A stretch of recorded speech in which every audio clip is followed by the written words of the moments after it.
philosophie d'Épicure.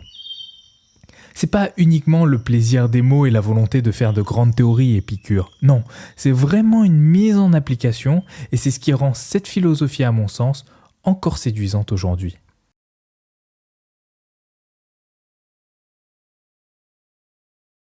L'un des fondements de la philosophie d'Épicure, c'est le matérialisme. Souvent on parle d'Épicure uniquement sous le prisme du bonheur, mais je pense que c'est une erreur. Pour bien comprendre Épicure, il faut avoir en tête qu'il est d'abord un matérialiste. Alors ça veut dire quoi ?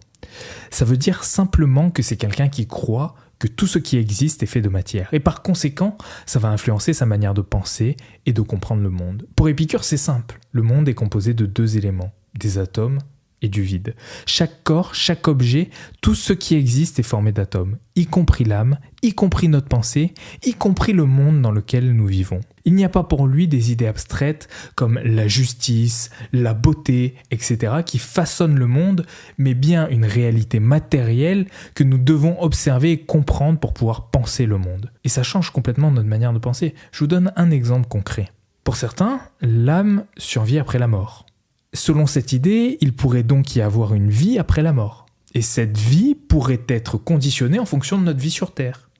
Penser ainsi, c'est penser de manière idéaliste, car on part de l'idée que l'âme est immatérielle et éternelle. Mais si on est matérialiste, comme Épicure, ce que l'on appelle l'âme, c'est une composante du corps. Elle n'existe qu'à travers les atomes qui forment notre corps. C'est comme le tableau de bord d'une voiture, si on veut. Il fonctionne uniquement parce que les mécanismes de la voiture l'alimentent. Si les circuits électriques sont défaillants et ne lui envoient plus aucune information, il cesse de fonctionner, on est d'accord. Pour l'âme, chez Épicure, c'est la même chose. Si le corps se désintègre, l'âme disparaît également.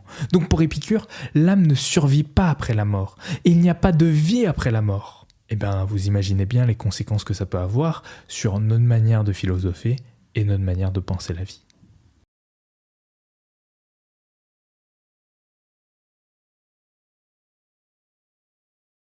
Alors, qu'est-ce que l'épicurisme ? L'épicurisme, en un mot, c'est la recherche des plaisirs. Mais qu'est-ce que le plaisir ? Comment Épicure définit-il le plaisir ? Et c'est là toute la subtilité. Le plaisir chez Épicure est défini comme l'absence de souffrance physique et l'absence de troubles mentaux. C'est la santé physique, il dit, et l'absence